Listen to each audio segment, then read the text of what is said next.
Shalom, shalom, shalom, you guys. Coming at you guys with video part 8 of Genesis. Let me just get right into it. Okay, so at this point, Jacob, he is walking to his wife's, I'm sorry, his mother's brother's house, and that's where he meets Rachel. When he first got there, he walked up to a well. He seen three groups of flock um, laying in the grass, and it was people outside. He asked them, did they know his uncle? They said they did know him, and they was like, and as they're talking to Jacob, they're saying, here comes his daughter Rachel right now, about to, get some water so she can water the flock. So immediately, Jacob takes the water pitchers from her. He waters the flock for her, and he also kisses her, and he wept bitterly at this point. Um, and after that, he told her who he was related to, and she went back and told her father, like, uh, her and Rachel's brother. I'm sorry, Rebecca. Rebecca. The mother's name is Rebecca. Sorry, guys. Rebecca, who's Jacob's mother, um, Rachel, who is the niece of Rebecca, she goes back and tells her father, who is Rebecca's brother, his name is Laban. She goes back and tell Laban that her cousin is here. My aunties. She didn't really say it like that, but this is how to explain it to you guys. They were related, because of course, the Most High wanted to keep the lineage, or he wanted to keep the bloodline pure, so he kept them amongst their family. So after that, Laban goes out to meet him. He hugs him and embraces him, and he invites him in his house. He and Jacob at this point asks him if he can stay with him, you know, but at the same time he had his eyes set on Rachel. So he asked her father if he can have Rachel. He will work for him for 7 years to get Rachel because she was fair to look upon. Now, in this story, or in this true Hebrew Israelite story, Rachel is the younger sister. Laban had two daughters. The older one was named Leah. The younger one was named Rachel. But of course, our forefather liked the younger. For some reason, our lineage of people, we like younger people. The women date the older, the men date the younger. So that, for some reason, that's how it is. That lets you know, like, these are our forefathers, because we still take after them to this day. So Laban said that he would agree to it. In return, Jacob said he will tend to his flock. He will work for him for 7 years to get his daughter. The father agreed. I'm sorry, you guys. The father agreed. So after 7 years, Jacob asked for Rachel if he can have her. Laban, said let him make a feast and a wedding reception for it. So everything is done.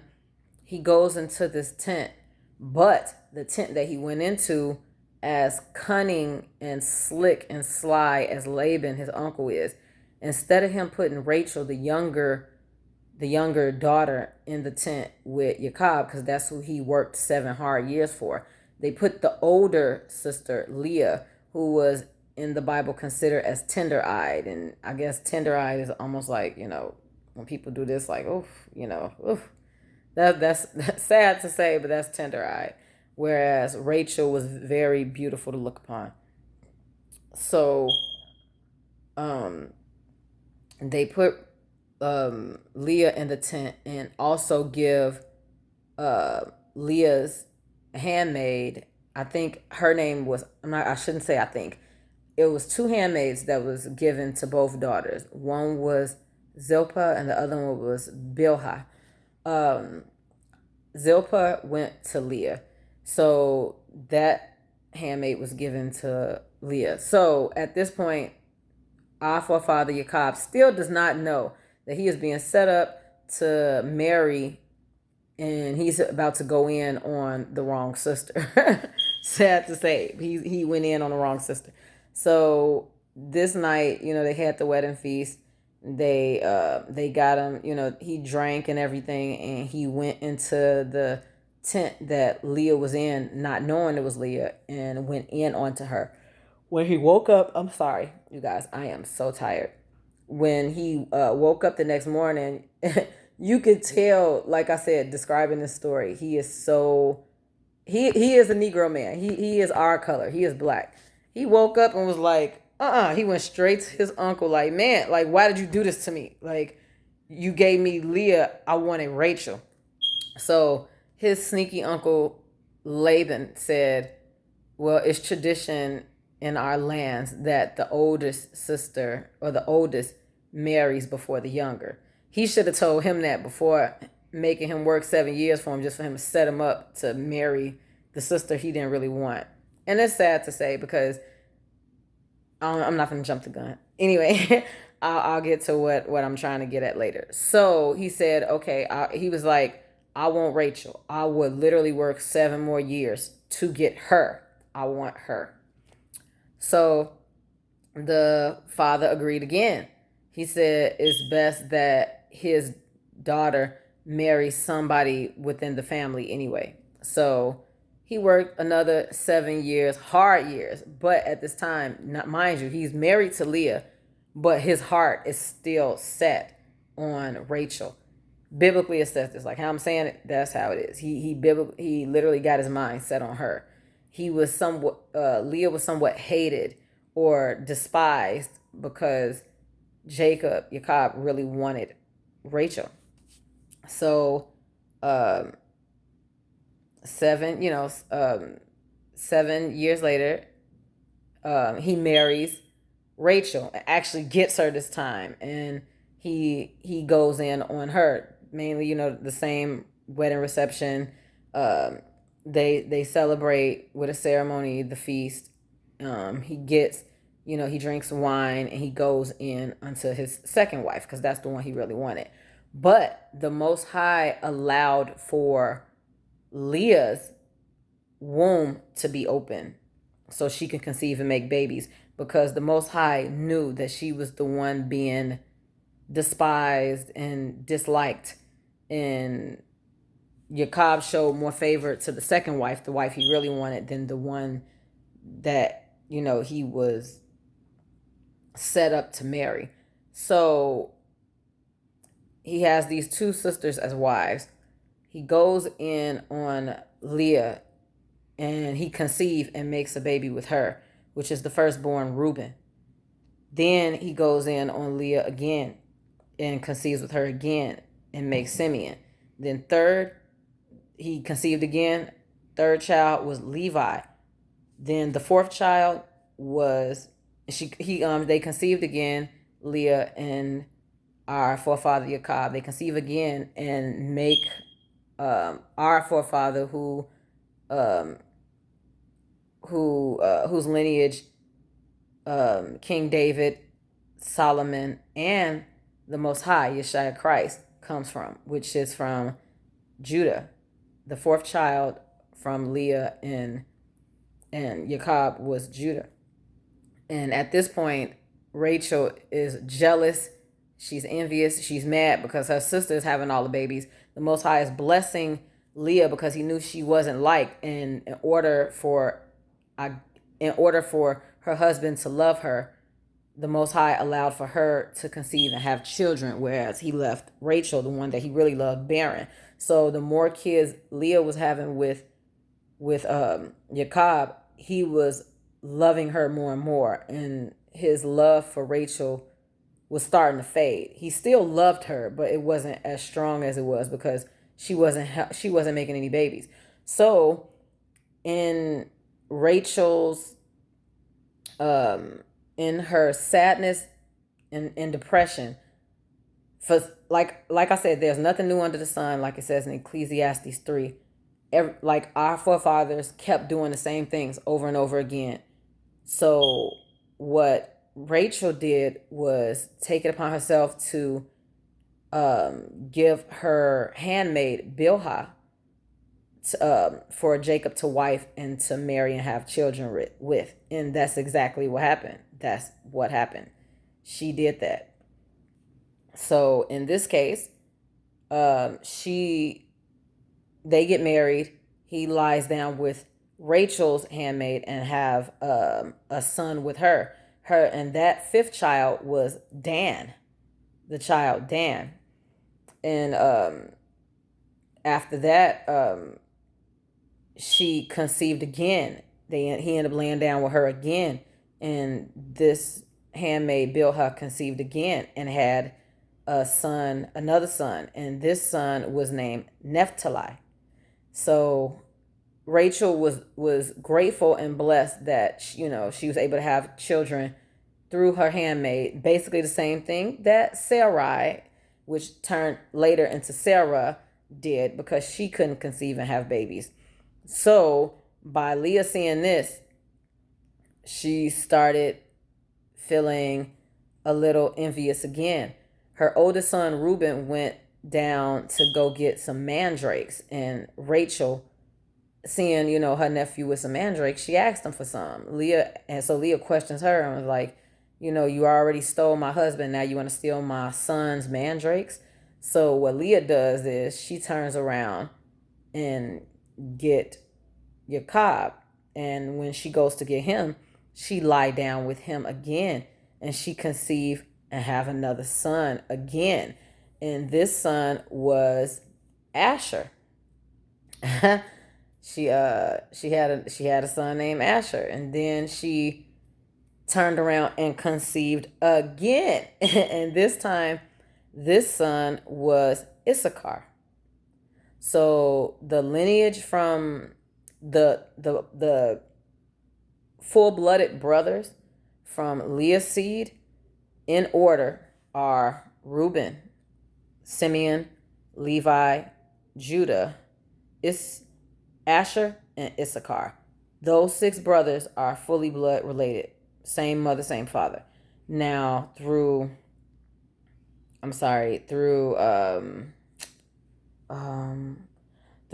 Bilhah, Rachel's handmaid, her 2 children with him were um, were Dan and Naphtali. Naphtali. And I may be mistaken on one of those children of Leah's. I think Asher was somebody. I'm gonna look at it again, but I'm pretty sure Asher was Leah's. But if he wasn't, Gad was part of that. And then Leah, she actually ended up giving her handmaid up to Jacob too. So he ended up conceiving with her and making 2 children with her. Now, in this case too, also the Most High felt Rachel's pain, and he felt her cries. So he opened up her womb, and Jacob finally conceived with her and bare their first child together, which was Joseph. In Arabic terms and in the Hebrew terms, it's Yusuf. Then she bared another son. They conceived and laid down again and conceived and made another son. This last son was Benjamin, but Rachel named him Benoni, but Jacob, our forefather, changed it to Benjamin. Now, during her pregnancy with Benjamin, she ended up dying after having him. After the birth of Benjamin, she died after having him.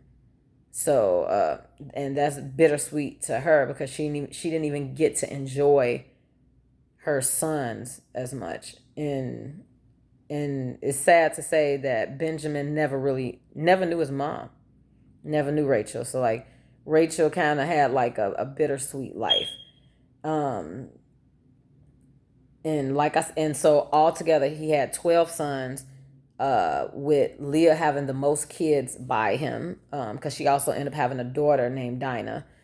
She had other kids. They all, she had other kids, but Leah had the most kids with Jacob. So at this point he has 12 sons, and he works 6 more years for his uncle Laban, and then he finally asks him after 20 years altogether, 7 years for Leah, 7 years for Rachel, and 6 years of hard labor. So he asked him, "Can I go?" He was like, "I have a family now. I have to go. Can I leave?" And before he left, he asked his uncle if he can take, some flock, take some cattle, so he can raise his family. And so they agreed that Jacob would take the speckled, like the spotted, colored cattle, while his uncle takes like the pure colored ones. While Laban was trying to be so slick, the Most High turned it around, whereas the speckled would flourish and conceive and make more babies, and his flock would Jacob's flock would prosper more than his uncle Laban's, because Laban had the solid color cattle, and his cattle wasn't producing enough or as much as Jacob's was. Like his became so fruitful that they multiplied greatly, to the point where Laban felt cheated. Like, but the thing is, how can the cheater feel cheated? Like, he felt cheated because he could, because I guess he felt like he couldn't have everything like he wanted. So Jacob asked him, "Can he go?" So he gave him up to 3 days to leave. And before he left, Jacob, watered his flock, took care of his animals for his uncle, and then he took his family and everything and left. But before they left, their families, his two wives, his two concubines, and their kids, their cattle, everybody's leaving, packing up their stuff. Before Rachel died, and I want to get into the story before Rachel died. Before he took the daughters and left, Rachel took her father's idols, his gods, his statues that he was worshiping, and she took them with her. I don't really know. They in the biblical stories, it never really tells her reasoning on why she took them. Maybe she took them so they can serve the one true Yah, and this is just an assumption I'm making. I hope that was the real reason, because even when it tells her story, she didn't worship it, and if she did, hopefully that wasn't the reason why the Most High allowed her to die, after having her second child. But I don't want to assume. But she took her father's idols, and she left with them. Um, and once her father realized that the idols was gone, besides him taking, Jacob taking his daughters and their children. I'm sorry. I'm so sleepy. I'm sorry, you guys. Besides him taking his family away, he thought Laban, the uncle, thought that Jacob took the idols too. So it took a 7 days journey for him to catch up with Jacob and his family, to question them and search through their stuff to see if he took the idols. And their uncle Laban, but before Laban caught up with them, the Most High came to Laban in a dream, or he spoke to Laban while he was encamped, encamped outside, close, like basically getting close to Jacob's tent, or his family. Um, while he was out there journeying, he was, they tented for the night to get some rest. While he took, his men out to go hunt and find Jacob. The Most High came to him in a dream and told him, "Don't say nothing good to him, don't say nothing bad to him, and do not hurt him." The Most High is telling his uncle Laban, "Don't hurt him, for he's been good to you, he's been righteous." So when the uncle Laban catches up with Jacob, he questions him and asks him, "You stole my daughters, you stole my children," which is his grandchildren. He was like, you took everything from me, which he didn't. He earned everything that, he took away, literally earned it. And the thing is that Jacob did not know that his wife stole the idols. And I don't think he found out until, he went to, you know, to the kingdom in heaven and the Most High told him. But he didn't even know what his wife had done. So the uncle Laban, our uncle Jacob or forefather Jacob was like, you can, look through all this stuff. I didn't take anything. I have nothing to hide. So he went through Jacob's stuff, Leah's stuff, and her handmaid stuff. He looked in Rachel's stuff last. Rachel hid the idols in her camel's chest and she sat on it. So when her father came into her tent and started looking through her stuff, she was talking to him like, you won't find anything, we're okay and all this stuff. But the father's still mad. So he goes out again to Jacob. And the Most High told him, don't say nothing good or bad to him. He complained and said, the Most High told me not to hurt you, not to kill you. And I'm like, the Most High just told him not to say nothing bad. And he's basically telling him what he could have done to him. So at this point, Jacob is just like, just let me go. Like, I don't have nothing you want. And, he's like, just let him go. But while his father-in-law Laban is saying, he took his family away from him. Actually, it was Jacob's family. He married the daughters righteously. He did everything the right way. He earned his keep by working 20 years for his uncle. And his uncle did nothing but snake him the whole time. So the Most High put it in Laban's heart, to let them go. He kissed his grandkids, he kissed his daughters, blessed them, and he let them go. So, this video is getting a little long. I try to keep it around 20 something minutes or under. So I will end it and I will get to part 9 right after this. So shalom, you guys, and have a good day. Catch me in the next video. Shalom, shalom, shalom.